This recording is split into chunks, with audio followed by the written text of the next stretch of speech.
ব্যাস তারপরে ছবি আঁকা বন্ধ হয়ে যায়।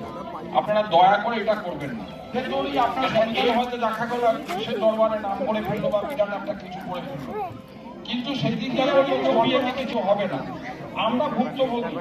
আজকে আমরা ছবি আছি মনের তাগিদে, আমরা বয়স হয়ে করবো, কোনো রাস্তা খুঁজে পাচ্ছি না, ছবিটা মনের তাগিদে আছি, কিন্তু ছবি এঁকে এটা আমরা বুঝে গেছি এবং আগামী প্রজন্ম কি করবে সেটা নিয়েও আমরা চিন্তা করছি। বাকি আছে সরকার কোন রকমের এদের দিকে কোনো নজর দেয় না। একজন শিল্পী পারে দেশকে পরিবর্তন।